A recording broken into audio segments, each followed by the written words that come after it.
All right. Well, I'm excited. I'm excited today for this show for a lot of reasons, right? The last time I had a show on purpose centered leadership might have been about 15, 16 months ago. And then life changed and I was doing something else and was on another show. And so I am happy to bring him back this weekly show for now. I'm probably going to do twice per week, but for right now, weekly show. And I couldn't think of a better guest to bring on my first one than you, Georgia. So I'm just going to say, for those of you who are logging on, just let us know where you're calling from or where you're watching from, what city, what state, what country, because I know Purpose Center Leadership has, followers from all over the world. So let us know what country or state or city you're watching from. And we're thankful that you're here for our relaunch of Purpose Center Leadership Live. So put your chat, don't be shy, put your name in the comments when you log in. All right. Jerry's from the Philippines and Kalia's from Cleveland, Ohio. Welcome, Kalia. Welcome, Jerry. All right. Ranmeet is from Cleveland. Okay, to Cleveland. Melissa is from South Carolina. Ernie is from Fort Knox, Kentucky. Lorraine from UK, Bristol. Robert from Texas. Thank you so much for trusting us with your time. Candy from Victoria, Texas. Thank you for trusting us with your time. We have South Africa in the house. I will not try to pronounce that name, but Zim, I'm just going to say Zim for now. We thank you for being here. And we are looking forward to this important discussion on well-being at work. Well-being at work. There's a lot to be said here. And we are going to be asking you guys to participate on this one, to ask questions. My name is Sharon Gill. I am the founder of Purpose Center Leadership. I'm also a executive leadership coach with Sharon Gill International. I have with here my esteemed guest, Georgia Bryce Hutchinson, who will introduce herself and her background. Georgia, why don't you introduce yourself to our audience? Absolutely. Thank you so much, Sharon, again for having me on board. My name is Georgia Bryce Hutchinson, licensed marriage and family therapist based in the beautiful state of Florida, warm, sunny Florida. I have a private practice building families according to pattern. I've been active in my private practice since 2019, and I get to interface with individual clients, couples and families who may be dealing with interpersonal conflict or including communication as well as conflict management. A part of what I've been doing over the last 3 years, Sharon, as you know, is that I've been actively engaging the corporate workspace Yeah. because a number of the clients that I have coming in, individual clients coming in to see me, they're coming in to deal specifically with issues that's related to work related stress as well as burnout. And I'd shared with you earlier on how I was preempted to start engaging the corporate space because I believe it was about 2 years ago. I had two clients who came to see me within the space of 2 weeks, and both of them were struggling with suicidal ideation. Right. One of them had actually attempted suicide 3 times. And so it wasn't just work related stress, it was compounded by their own personal issues, but work was a very, very big part of it. Stress, anxiety, depression, all centering work. And I had to give them leave of absences on the spot, Mm-hmm. amounting to about 2 months. And then I thought about it and I realized how much of a disruption that possibly was for the workspace. Employers coming in and workers that you saw today, you're not seeing them tomorrow. You're not going to be seeing them for the next 2 months. And I thought it was prudent that it made sense engaging that work in environment so that I could amplify mental health literacy as well as really start getting organizational leaders to recognize the importance of establishing or fostering a work environment where the mental health needs of your employees are also a top priority. Well, I thank you for being here. And of course, welcome to those of you who came on afterwards from the Netherlands and from Georgia and from Cape Town, South Africa. Thank you. And for those of you coming on, please drop your name and your city or your state and your country in the comments. The reason why I wanted you here, because this particular page purpose centered leadership page, there, I find that the followers of people who engage with this page, they're very much interested in team and culture, in mental health issues. And so we have leaders on here, we have, managers on here, we have team members on here. And so I wanted to start this conversation because mental health has been destigmatized somewhat.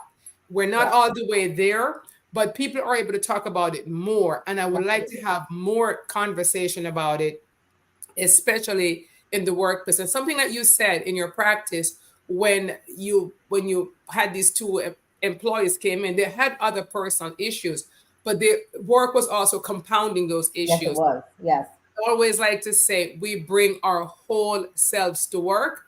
And so, as managers, as leaders, we have to deal with the whole self. So I'm going to ask you a few questions, and I'm going to also encourage the audience if you have questions to ask as we go along. So what are some of the common signs and symptoms of workplace stress, and how can individuals identify them early on to take proactive steps? And before you answer that, one of the questions I want to know is how can leaders and managers identify those, those signs and symptoms? absolutely. So it's more about observation.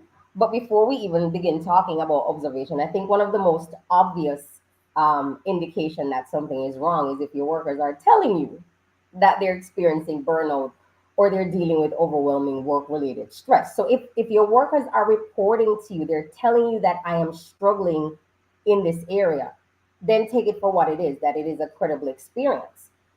Typically, what will accompany burnout or work related stress are mood disorders, Hmm. particularly anxiety and depression. And so, an individual who is struggling with a mood disorder such as anxiety or depression will be experiencing a number of signs and symptoms. Some of the common signs and symptoms they might be experiencing will include um, persistent feeling of sadness. It's very difficult to even understand why you're feeling sad, but the sadness is there and it's persistent. It's just Hmm. consistent. Struggling with concentration, struggling with staying on task, racing thoughts. Perhaps you're beginning to isolate yourself from other people or activities that you would engage that you loved engaging in times past. You're not engaging it as you did in times past. You may be experiencing insomnia, having a difficult time sleeping.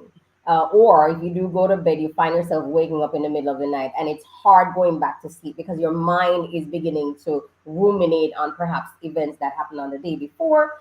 You may be struggling with weight gain. You may be struggling with weight loss. Your appetite may be different. You're eating excessively, or you're probably not eating at all, not having an appetite, and just the everyday task becomes very difficult to engage, whether it's work related task or it's task at home, or if you're a student, for example, you're having a hard time focusing on work. So those are some of the things the individual will be experiencing. So those of us who are leaders and managers, there are some things we're going to be observing in terms of signs that an individual, an employee in this instant, may be struggling with work related stress and potential burnout. One of the telltale signs is increased absenteeism or presenteeism. So, absenteeism has to do with people calling out Sharon, Yeah. unscheduled requests for time off, or they're just not showing up to work, right? And we're thinking of individuals who have always been diligent with work, have always been consistent. All of a sudden, they're requesting time off quite often, or they're just not showing up. Presenteeism has to do with the fact that individuals are coming to work, but they're barely functioning, right? They're doing the bare minimum. They are doing the quality of their work is going down. They're not meeting deadlines as before. They're not staying on schedule. Everything seems to be disruptive. Their affect is different. The way they're moving, it's different. So they are doing the work, but they're just barely getting by. I have Be- yeah, go ahead. no, because as we were talking, then this lady, Angel, or lady or gentleman, I'm not sure. Angel said, "Support system is the key. Manage away from the corporate level. Be humble." But when you're talking and all the different things you're talking about, I am wondering, are is the average leader or manager equipped just like that to recognize these signs? I mean, Not necessarily. And right, that is the challenge that you have. This right. is why reports of burnout are increasing. Number one, because people, as you said, mental health has become a little bit more destigmatized and people are more comfortable opening up and talking. But the reality is, managers and frontline supervisors are not necessarily educated enough to even recognize the signs of burnout. You might notice changes in the person's behavior, right? Their attitude, their work productivity might be decreasing, performance is different. And again, these are individuals who were showing up and they were functioning at the top of their game, and all of a sudden they're not doing it. But the Hmm. truth is, many times managers are not aware of it. If they've not been peaked, to pay Right. attention to these kinds of dynamics, oftentimes it goes unnoticed. And I mean, the reality is we deal with workers who are exhibiting these signs as though they just are not necessarily interested in the job, and what we typically proceed with is maybe firing them from the job rather Right. than considering maybe there is something that's going on with them. I have a next question for you. In a Sure. culture, and we've heard this. Angel says if you communicate on a personal level and build trust, building trust is important, which is what we're Absolutely. talking about culture right now. So, in a culture that often values productivity, right? Especially in the American culture, right? I know we have an international audience, but we value productivity and long working hours. How can employees effectively set boundaries to protect their mental health without fear of negative consequences? And I wanted just to add to that. So we now have a remote workforce, right? And it's with boundaries can be hard because in one sense you're at home when you're working, and in one sense people want to choose their own hours, so they might want to work at nights, whatever. I have a virtual assistant who is overseas, and so we're on two different time zones. She's 12 hours away, so Mhm. we work it out as so that I am not infringing on her boundaries, Right. right? And so we can respect each other's boundaries. But here, especially here in the US, how can individuals set boundaries without negative consequences? I It is a tricky dynamic because there are many things that you will consider. For example, the culture, the workplace culture for one. If you're operating in a workplace where mental health and well-being is not even on the top of the agenda of your leaders, it is going to be very, very difficult. I'm being honest with you. It's going to Yeah. be very difficult. If you're working with leaders or employers who they themselves are not even cognizant or aware of what's going on in their own bodies or as it relates to their own well-being, it's highly unlikely that they're going to be receptive to what's going on with you. With that being said, it is necessary to have the conversation. And I know you and I have spoken about this at length, and I'll reiterate it as I've often done, is the idea that there is a cultural and a generational shift that's occurring, and it is changing the way we're doing work. It is a slow process, but it is changing the way we do work. I mentioned how, when we talk about baby boomers and we talk about Mm. Gen Xers like myself, we've been trained over the years, way back then, to show up, push through, do what we need to do, get the job done, no matter how much we're falling apart. We've entered into a space now where the newer individuals entering to the workforce, the newest generations, the millennials and the Gen Zs, they operate on a different paradigm. They are about advocating for themselves. They are about asking about, are there programs and protocols and policies in place that's not only there to amplify or protect my physical well-being? Is there something in place to protect my psychological well-being or my mental health, right? Yes. So leaders are going to have to for one of a better term, we're going to have to get with the program at some point in time because these are the people who are coming in. They're going to be taking over the workforce at some point in time, followed by the alpha generation that's coming up. So there is a shift that's occurring. And if we don't get with it, as employers or as organizations, you're going to become extinct, or you're going to be running into a lot of conflict. It will be difficult recruiting new people into your workspace for whom those things are important, or retaining top talent of those people for whom mental health and well-being is important. So we're I going to have the conversation. I encourage my clients, for example, who maybe looking for new jobs, that no longer are you just about being in an interview to ask about raises and opportunities for upward mobility. You need to be having the conversations about mental health and well-being. It is necessary to have the conversations about work-life harmony. It is necessary to ask about the culture. What is it like? Is mental health and well-being a part of the fabric or the mission or the overarching vision of the organization? These things are important. So you set the tone from early, and then you can get to decide whether this place will be commensurate for you and the mhm. culture is going to be exactly what you're looking for, or you're going to have to make a decision that this is not going to work. I agree. Before I take Kara's question or comments, I'm just I'm just addressing the leaders who are watching. Some may or may not be commenting, but I know you guys are out there. When you talk about a multi-generational workforce, which is what we're seeing, baby boomers. I'm the last of the baby boomers myself, and Georgia says she's the next generation down. What's your next? What's your I'm an generation? Xer. I'm a Gen Xer, so I came up the ranks. She's right. She's a Gen X and the baby boomers. But let me just say, with the newer generation coming in, even me as a baby boomer, I am also, looking at my mental health, because I'm realizing that the way how we were conditioned, to, Yes.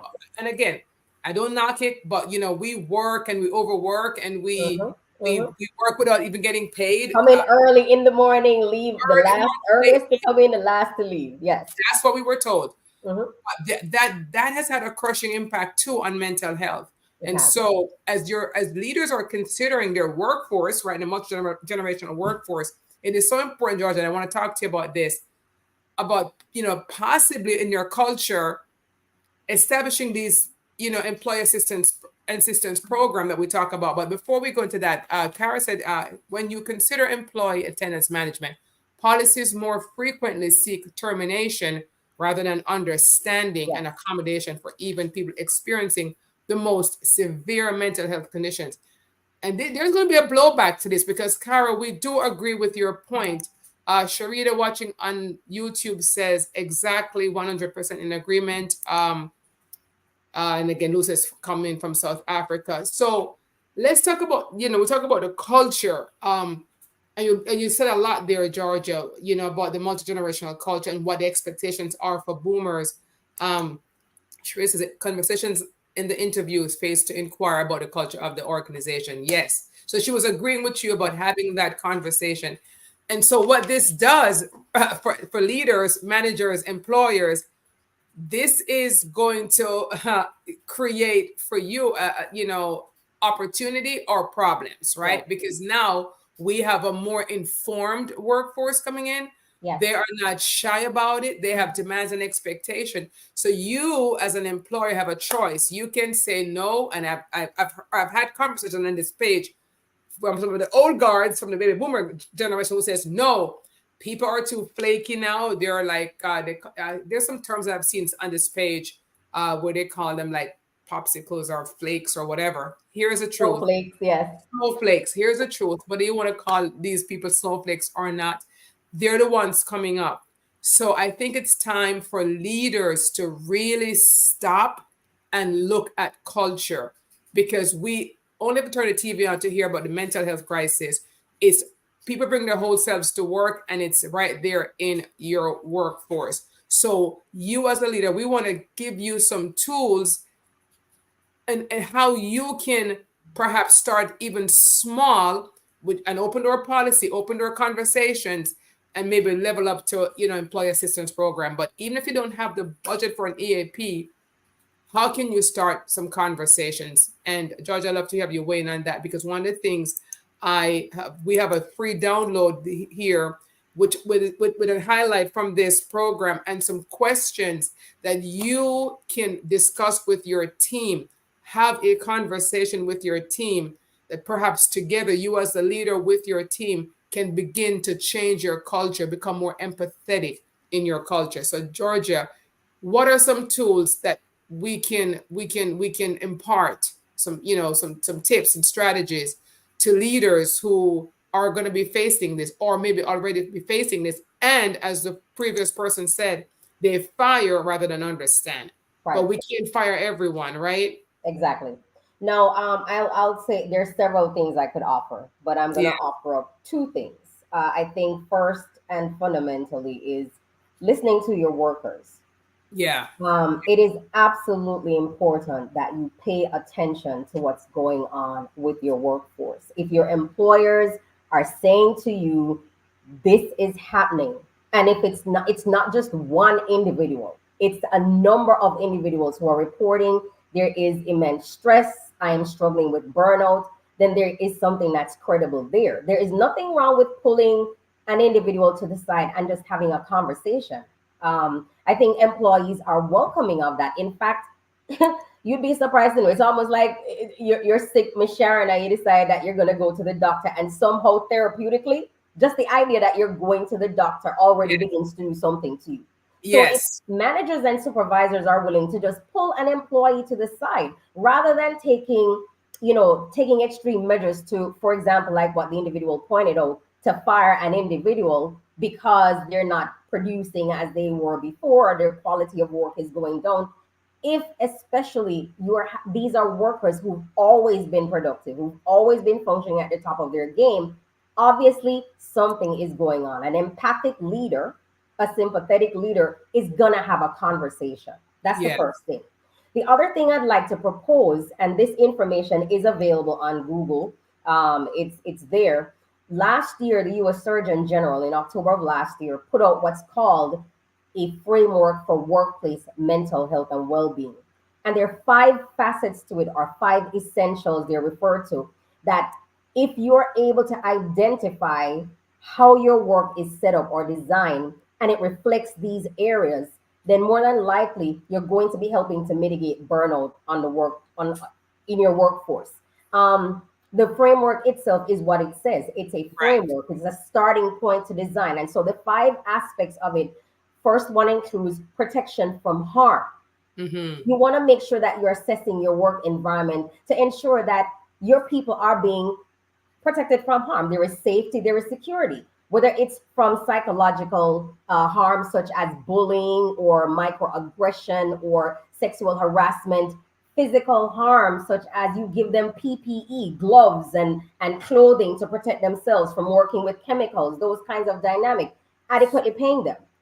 That's something, those things are very, very basic. The Don't other go to point to it. Don't go to, because I think it's just so important. Because Georgia has, created we created a cheat sheet that we talked about that you can download with those five areas that she's going into. But just the protection from harm, you said, from talk, bullying and PPE gloves and the different depending on your work environment. And when you said that, I think of this. This is so simple, such a simple change that you as an employer can bring to your team, that let them know that you care, you understand, you see them, you're empathetic, you're empathic, whatever, you're a compassionate leader, you're a purpose-filled leader. Just just protecting them from harm. That's it. That's number one. So go to number two. And number two has to do with connection and community. I've always maintained that I am not necessarily the person who is going to go to work to look for friends, right? But the reality is, we're working in an environment in which we're giving hours of our time, 10, 8, 9, 10 hours, 12 hours. When I worked as an engineer, you worked until you got the job done, especially if you had deadlines to meet. That could be 15 hours in a day. I'm working with individuals. I'm spending more time with my colleagues than I am doing with my own family members. And so the idea is that I want to be working in a space where I feel supported yes, socially. There is peer support present. I feel supported by my supervisor. I feel psychologically safe. If I need to go have a conversation with my supervisor, that's something that I can do. If there's an issue, I can have a conversation on it. if there are interpersonal conflicts, arguments taking place and people are not feeling safe in that regard, these are things that we're able to address. So people want to feel socially supported. They want to feel a sense of belonging. We talk a lot about DEI initiatives, Mhm. diversity, equity, and inclusion. People want to feel as though they are a part of the process, especially when you're making decisions that's affecting them, the individuals. So connection and community is absolutely important. Then he talks about work-life harmony, and this is a very, very big deal. Right. Work-life harmony simply has to do with the fact that I feel as though I give adequate time to work, but then I have adequate time for my own personal life as well. And there's no intrusion, right? So my boss is not sending me text messages after 7. If I'm not working a night shift, after 7, after 8, I'm getting emails, and the expectation is that I'm going to respond. I'm able to leave work at a reasonable time. And when I go home, I'm able to separate myself and start tending to my personal life. So having that level of flexibility and autonomy is a part of what work-life harmony is. Scheduling, those people who work and their jobs, it's scheduling, you're scheduled at different schedules. You have predictable schedules. You're not having to drop things last minute because you didn't know your boss was going to be calling you to say come into work, and then your entire life gets disrupted. There's boundary between your personal life and your work life. That is what work life harmony facilitates, and that's very important. Stay on that point because that email thing, and let me tell you, when I talk to my guests, I also, look at my own practices because what I see now when I'm in Microsoft, for example, and I'm sending an email late, it says, "This is after work hours. Do you want to schedule this to appear in their inbox at Yeah, 7 a.m. in the morning?" So we have options. We have options. And sometimes a boss will say, "I didn't expect them to answer it." The truth is, people are on their emails because they use their emails for personal things as well. So when your email drop in with a problem, it's going to create that anxiety from the absolutely. night before. These are Absolutely. simple things that you can use. And again, we have a review sheet where you can look at the 5 things that the Surgeon General talked about. But this email thing, when you, the boss, can't sleep and you're shooting off emails at night, remember people do have their phones with them and they will see it and it creates anxiety. One of the things before I move on, Georgia, this young lady said there was an article from Harvard around things that impact your happiness, and one of those was around work life. And Georgia uses the term work life harmony. It used to be called work life balance, but people say there's really no balance. But how can we be harmonious? It still requires boundaries to be set to have that harmony. And then Monique said, bullying is happens a lot in the workplace. Again, something if you have a true open door policy, bullying would not be allowed because the minute a bullying situation Going to be starts, addressed. then you could have gone to your boss. And then this person said here, this is framework is similar to Maslow's hierarchy It of is. needs. It is. It Whoever said that is smart because it is. is rooted in Maslow's Yes. hierarchy of need. Absolutely. It is. It is. It is. And then this is a long one. I just read it. Another struggle I've seen as a leader in the workforce and an advocate for mental health is people who want to return to the workforce from a place of being unemployed or on disability, struggling to return because many employers do not offer any type of job protection for those employees until they become eligible for federal mandated protections as FMLA, which can take a year. But by that point, they're verging on termination and are completely burnt out from not being supported, Um, etc. It's a long message, so it got a little bit. Serious challenges in the Yes, workplace, and that what that means, Sharon, is that we have a lot of work to do. absolutely. So you have two more. You have two more recommendations on the Surgeon I General. do. I do. So the other one has to do with mattering at work. And I get excited when I talk about this one because in my former life, this was something that I struggled with tremendously. People want to experience dignity and meaning at work, right? Workers want to feel connected to the overarching vision and mission and not feel or treated as though they're just cogs in the system. Like all you're doing is just bringing them in to leverage your skill sets, and that's it. People want to know that what they're doing at work matters. They're spending an entire day with colleagues, with employers, with supervisors, with managers. They want to know that what they're bringing to the table, their level of expertise, because if they weren't an expert in what they do, you wouldn't have hired them to begin with. Right, So their right. level of expertise is making a difference in the workspace. People want to be respected, right? They want to Yes. be recognized. They want to be rewarded. I get it. You're paying your people to leverage their skill sets. But at the same time, we said in Jamaica, encouragement sweeten labor. When you encourage your workers through rewards and recognition, it makes a difference to them. And then people want to be adequately compensated and have benefits. This is what makes them feel as though when I show up at my workplace, I am valued and I am appreciated and I matter in this arena. And then the You final thing, yeah, I'm sorry, Going go to ahead. your final point, Georgia, again, when you're talking, I'm thinking about this tension between leaders and managers. And it's become so murky over the years, right? Because everyone looks to a leader. Everything is about leadership. Of course, I love leadership too, I coach leaders, etc. However, and I've said on this page, I also believe that managers, if you want to call them managers and not leaders, they need to be adequately They are trained. leaders. Are the They're leading your workforce. they're the ones leading the team. And people, I've heard these things. It's not from me. People don't leave bad jobs, they leave bad Yeah. managers. But managers aren't really bad. Managers are undertrained. Yes, That's really what it is. Managers are absolutely. undertrained and disempowered. Yes. And so what we're talking about, all of these so far, we've covered four tips from the Surgeon General.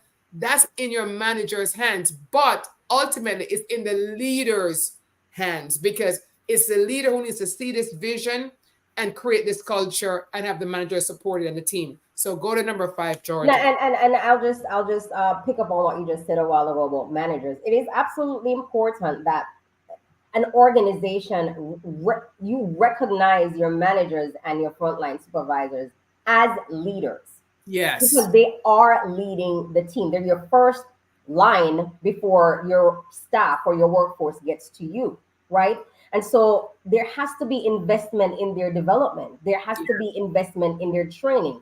There has to be amplifying their awareness of the things that are necessary in terms of their interpersonal relationships with the workforce. Because if the managers are messing up and the workforce is feeling under duress, the workforce is going to leave and Yeah. your turnover rate is going to be high. So it just makes sense investing in training in your managers.